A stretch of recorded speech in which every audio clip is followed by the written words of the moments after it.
Ladies and gentlemen, welcome back to Crime and Entertainment. A returning guest. He's been on this program many a times. Please welcome back to the show, King of Connecticut, Matt Granahan. King, how you doing, my friend? I'm doing great, brother. It's a beautiful day in Florida. It hasn't been sunny all day, but just in time for our show. The sun is shining. I got my beautiful woods in the back. I got my 3D archery course back there. We were out there shooting some arrows today. We were breaking out the 12 gauge, shooting some clay targets back there too. It's a beautiful day in Florida, man. Beautiful day for some redneck activity, just like South Kakalaki, baby. You got it. You got it.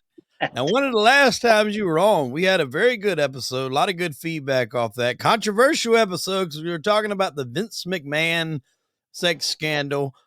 Today, it's another kind of a scandalous topic here a little bit, and you actually smartened me up to this movie. I didn't know nothing about the movie nor the backstory to this, but it's the movie called Foxcatcher, and it kind of chronicles Mark and David Schultz and their interaction with John Dupont. Now, some of our audience may not know who any of those names are, so we're going to go to the fighting man himself, the king. Kind of give us a little background, who these guys are, and then walk us through this whole ordeal here. Yeah, man. Back in 2015, there was a blockbuster Hollywood movie called Foxcatcher. And it was based on John DuPont's crazy murder of Dave Schultz, Olympic gold medalist and champion wrestler. And kind of to take your audience, back to that time frame. In the U.S., we start out in high school and college, we wrestle in folk style. And I've often argued and it's sort of the norm that folk style is best for transitioning to MMA because you have a lot more mat wrestling in folk style. And that's really, I teach when my submission wrestling class is a lot of folk style to transitions to submissions, but freestyle wrestling and Greco-Roman are the international styles of wrestling. So back in this time frame in the 90s, you had clubs like the New York Athletic Club. You had the Nutmeg Club that I wrestled for in Connecticut when I was competing in freestyle. But you didn't make any money, man. There was no money in it. It was a passion to live your dream, to try to make the national team, to try to go on to the Olympics. But a fella came along in the 90s named John Dupont. And he was a real creepy dude. But he was an athlete in his own right, in swimming, running, sports shooting. He was really good in a biathlon type event. Not so much in wrestling, though, right? No, he didn't really have a background in wrestling. He always wanted to. Right. But his mother never wanted him to wrestle. And that kind of jumps ahead to something I was going to talk about in the movie. They make his mother a character in the movie, but she actually passed before he ever built this world-class wrestling facility. And kind of to relate this to professional wrestling fans, as a professional wrestler too, myself, Bret Hart talked about in his book, he was a provincial wrestling champion and coming up in the ranks to make it to the Olympics. And he forego the amateur wrestling to focus on professional wrestling because he said, look, this medal doesn't mean anything. You're not making money. Right. But when DuPont came along, it was a whole different ball game because in other countries that excel in freestyle, and freestyle is really the main style of Olympic wrestling, the most popular style of Olympic wrestling, Russian wrestlers, Iranian wrestlers, one of my old training partners and roommates that I managed and coached with and fought throughout the UFC and won, Kamal Shalarus, he was from Iran. And in Iran and Russia, wrestling is a national sport. So these guys get paid. Right. They get paid to train, and that had never happened before in amateur wrestling. But here comes John Dupont, and he has this tremendous facility in Pennsylvania. And folks who follow amateur wrestling know Pennsylvania is one of the top wrestling states. It's really the top wrestling state now. Penn State, national champions again this year.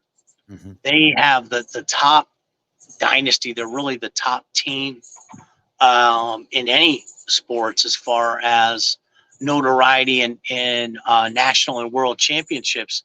He has this facility in Pennsylvania that he calls Foxcatcher, and he's got these other sports. He's got track running and swimming, and he's got this amazing facility, right?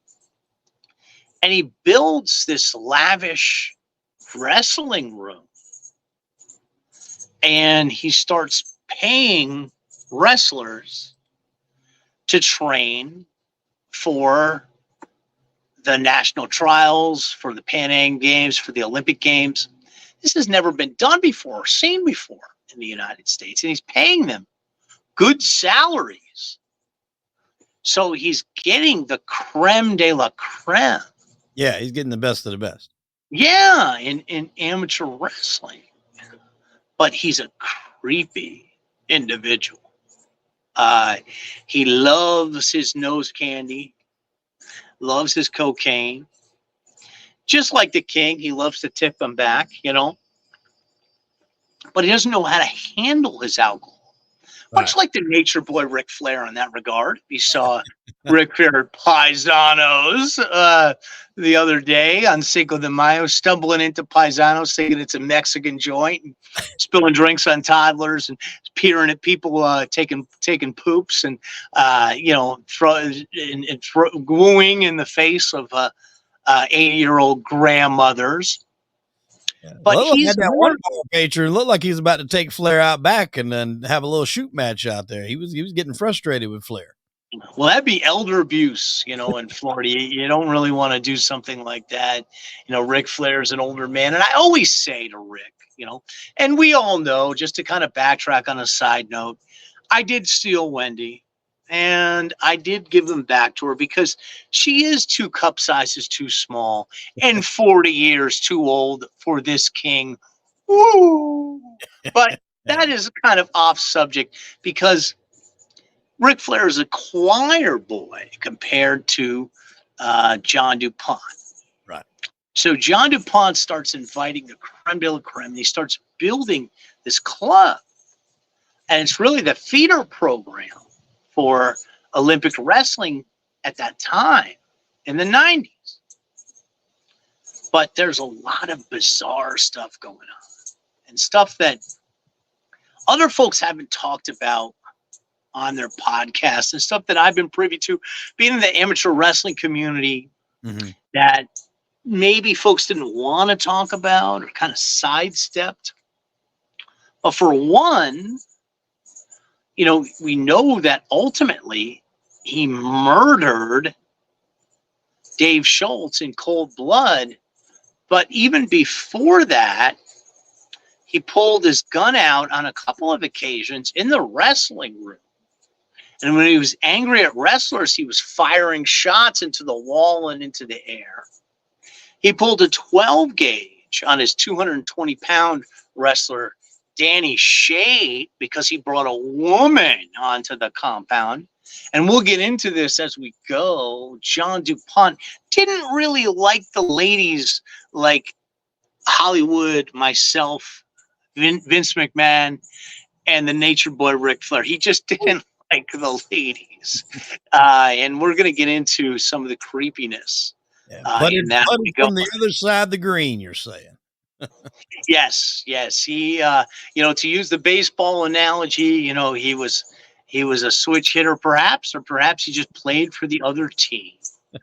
But all this craziness was going on, And I had the opportunity to work with Mark Schultz years ago. It was actually before the Foxcatcher movie came out in 2011, 2010, 2011, in a company called Wrestling Analytics.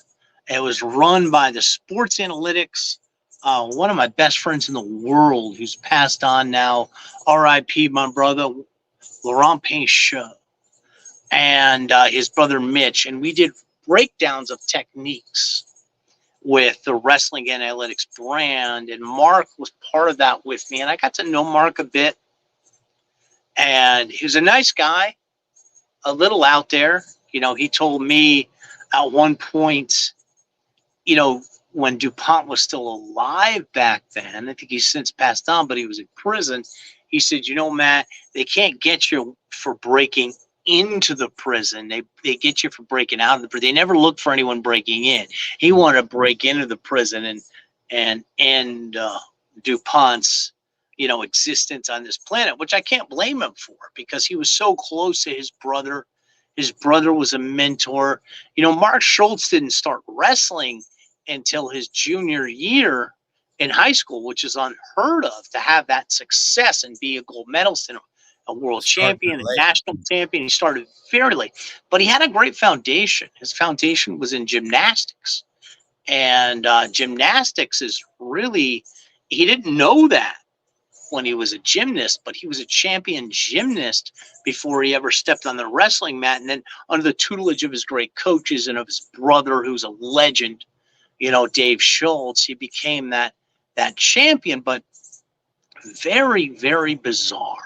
I had dinner with Laurent from Sports Analytics and with the gentleman who produced the documentary that John Dupont had commissioned to do about himself. I actually sent it to you, a clip from that, because he was a man of means. This is back in the 90s where he could buy that TV time and get that documentary about himself. And he was enormously creepy, even creepier than Steve Carell, who did a tremendous job playing him. Yeah. And I will say, I want to just interject this. If anybody hasn't seen this movie, and after you listen to this episode, if you want to go take a look, I know you associate Steve Carell with comedic roles like The Office and 40-Year-Old Virgin and Evan Almighty and things like that. But he took this role to another level. The only kind of comedic role or comedic, actor that I can think ever would take something this dark is maybe Joe Pesci, how he can go from comedy to Goodfellas. And Robin Williams, if anybody's ever seen the movie Insomnia, he played a serial killer in Insomnia being chased by Al Pacino up in Alaska. I put Steve Carell's performance of John DuPont right up there in that company. And that's good company to have, brother. He killed that role. Absolutely, he did. And he is a tremendous actor. And Channing Tatum did a great job as well. And I'll say, as a wrestler, the wrestling in this movie was really good. I watched the movie for the first time. I was with Reza Mad Dog Madadi and Kamal Shalarus, two fellow MMA competitors, and that were also international wrestlers from Iran. And they were so impressed by the scene where Channing Tatum wrestles his brother, Dave Schultz, at playing Mark Schultz on the mat, because the wrestling itself was so good, and they did it all themselves.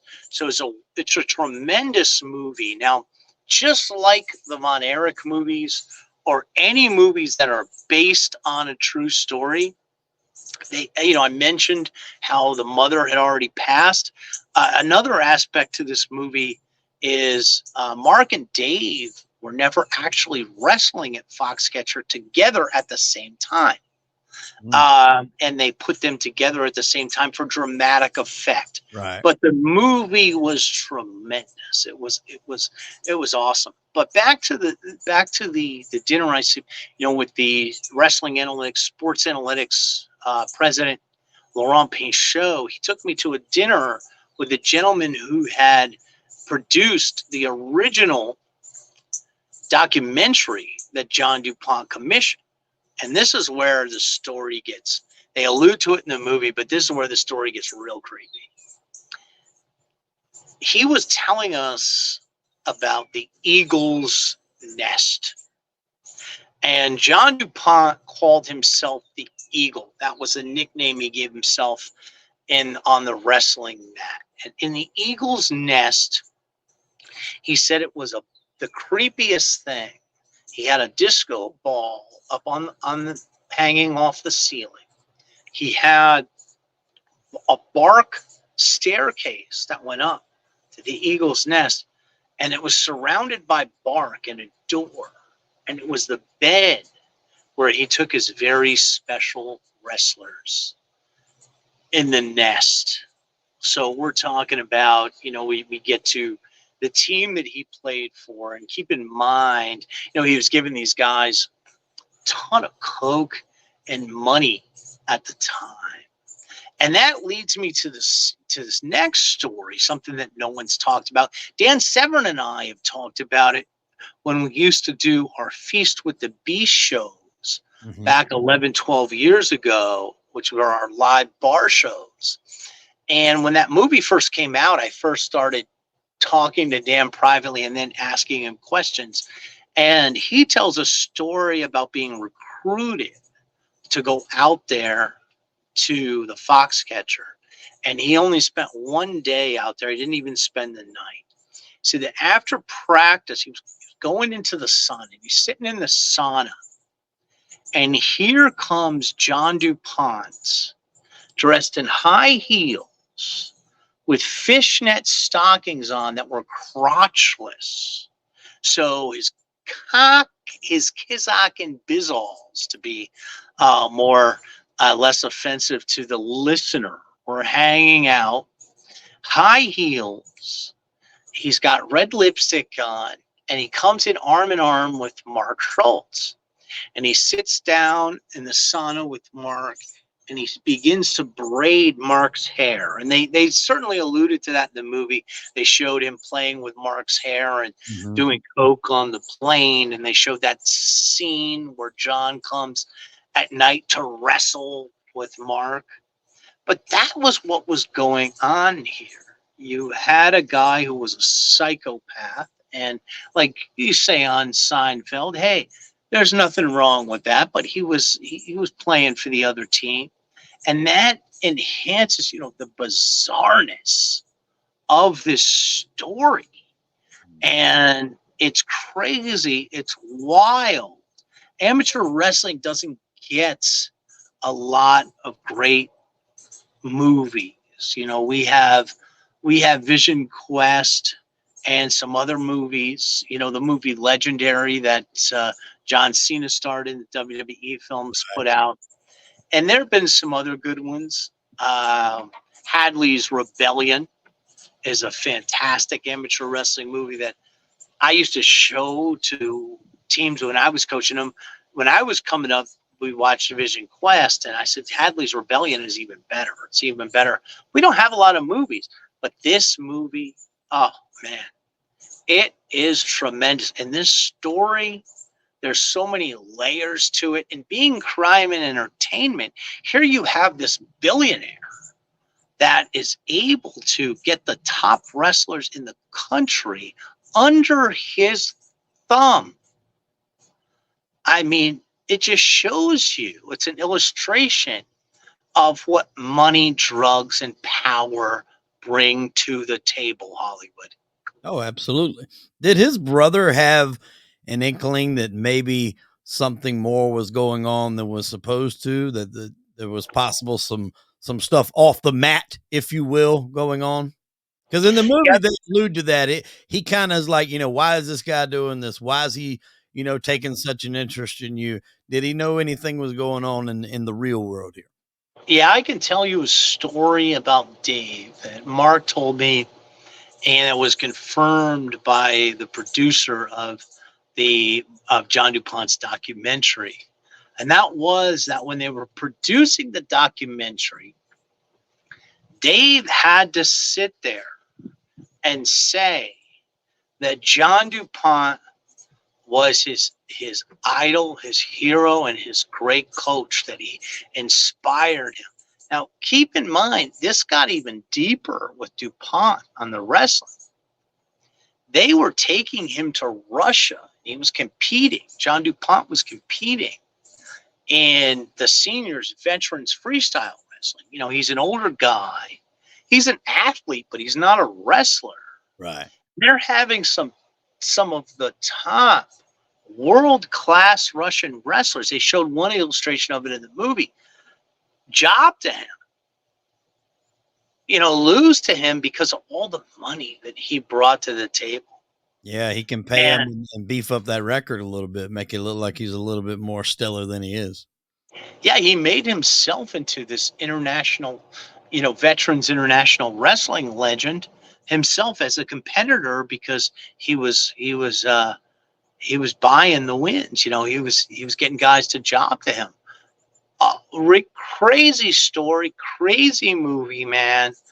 And it kind of hits all the points, and it just kind of shows you that regular guys, regular athletes, because I can tell you myself as an amateur wrestler, I was never at the level of the Schultz brothers, but I did well in freestyle wrestling. I never would have imagined that scenario where you show up at this place and you have this guy feeding you cash and drugs and a lot of homosexuality going on there. I mean, it's pretty bizarre, but you know, the movie did a good job of encapsulating that, but there's so many wild stories like we just talked about that have really never been discussed before.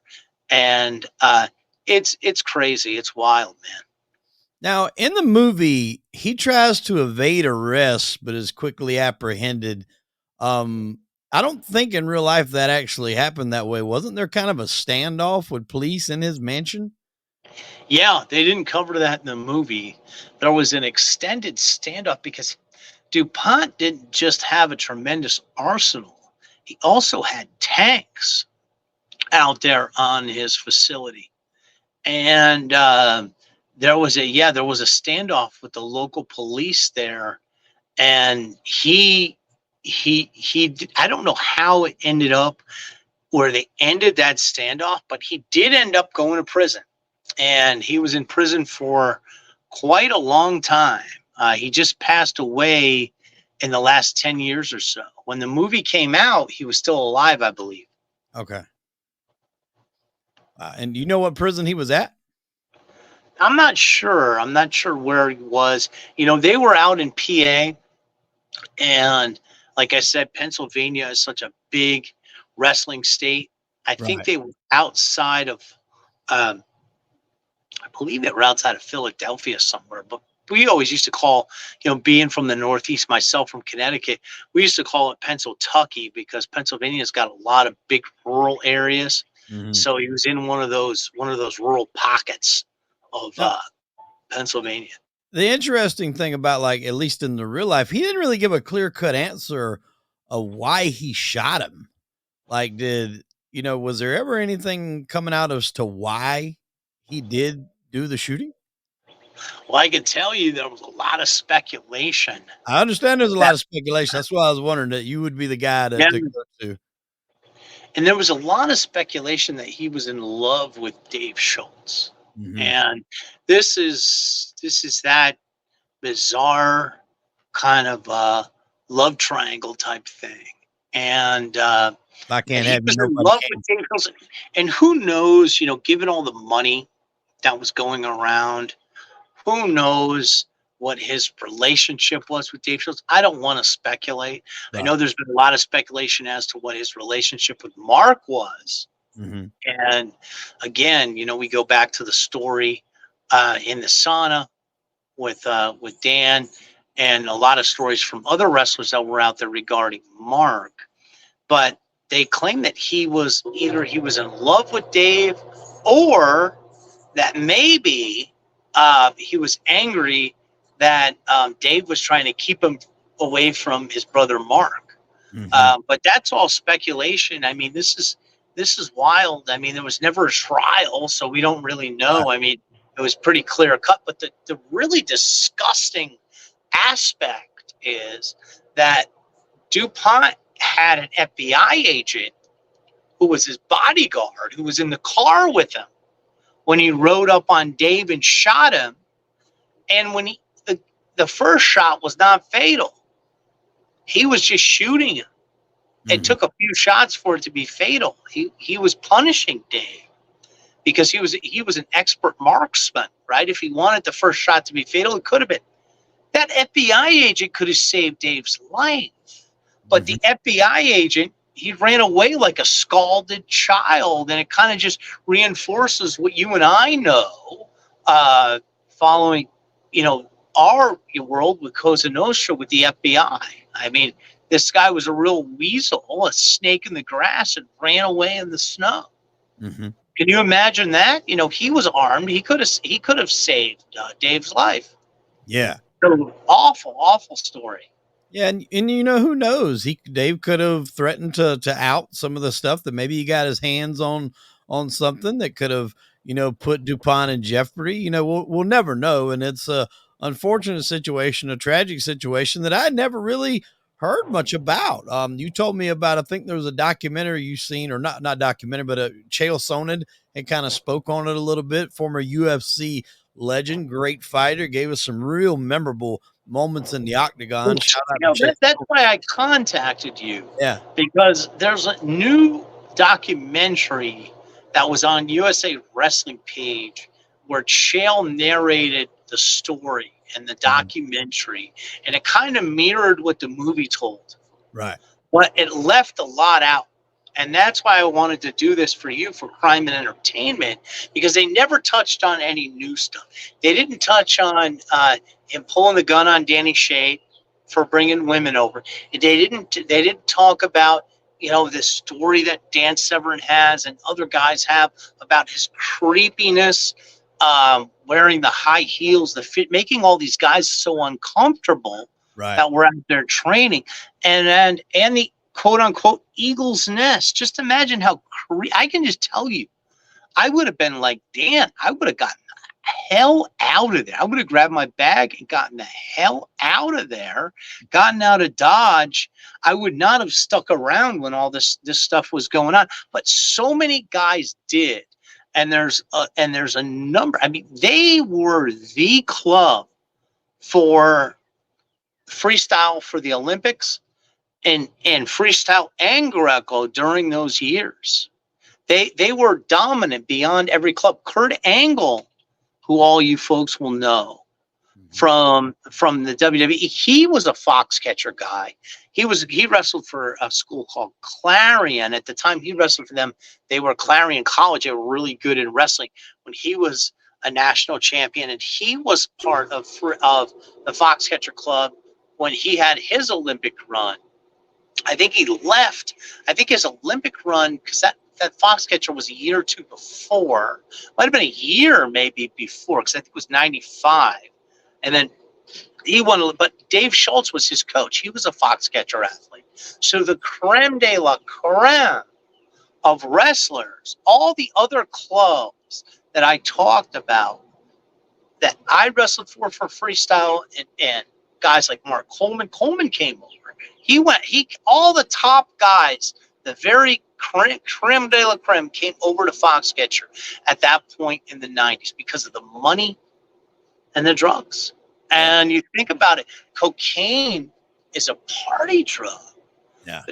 So if you're going on the mat and you look at the time periods in wrestling, little nose candy. I mean, a lot of those guys were probably doing nose candy because that was DuPont's whole thing at that time. Greenies were really big at that time in the 90s. I don't know how deep you want to go into that, but Greenies were the time when I was competing in wrestling, even going back to high school, that greenies were like microdots, like little mini speed that we took as wrestlers, because you don't want to roid up or juice up because you'd hold that body weight. You couldn't make weight, but you pop those greenies and you go, cocaine. I mean, this was the thing. It was money and cocaine. So this story of Foxcatcher, it's got money, cocaine, and power, and you've got a billionaire at the top of this whole thing with John Dupont.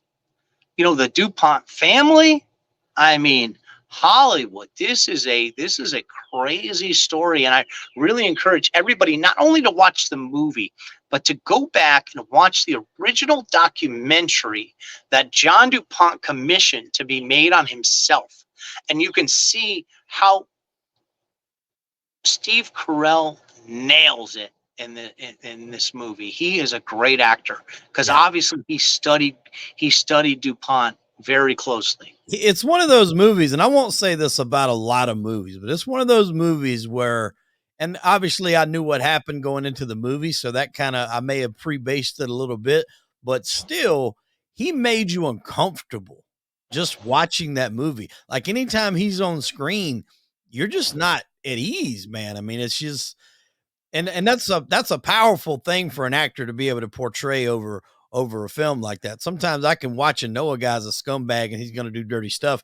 and it still didn't affect me the way watching that movie affected me. I mean, he really embodied how, I'm assuming that's exactly how he was. And I mean, it was very creepy. It left you on just unsettled, I guess, if you will.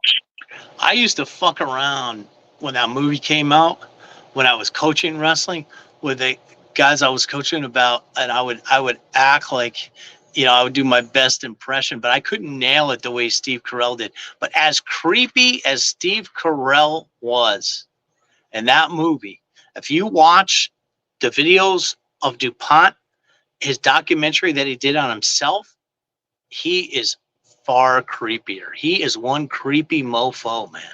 Yeah. Well, I hope everybody goes and checks that out. It's a good movie to watch, even if you just go watch the movie. If you want to dive a little bit deeper into it, obviously go check out the documentary that the King is referring to here. And that's what we like bringing to you, these stories that maybe has gotten by some people. And even if you're not a fan of wrestling, you appreciate the movie and the message that it sends, because this type of things happen, in all walks of life. It just happened to be centered around wrestling. But anytime you have a money hungry person in power that has any sort of, fantasies or whatever the case may be, there's always a recipe for this kind of thing to happen. It doesn't necessarily need to be centered around wrestling. You look at all the stuff that Diddy's got going on right now in the news. He had money, he had it all, he had fame, and apparently they're saying he might have played for, the other team too. So when you have that and you have that ability, not only to make that happen, but to hush people up so nobody's going to come out after you, you're a dangerous cat at that point, brother. Absolutely. And you mentioned wrestling. I just want to double down before we go. We did the Vince and Kennedy McMahon, Janelle the Smell story. And I just want to say this. Victims don't send love letters to their abusers after the fact. Janelle the Smell, you have been exposed. You are an office slut. Like I said, you were on the last time. I was on Crime and Entertainment. Yeah, and I'll second down on that as well. You watch some of the document. I don't know if you've seen that downfall of Diddy, but the one girl that's coming out there and speaking out against him, she's telling it like it is. She's letting it all go. You don't have people that are still, like you said, writing love letters and things like that.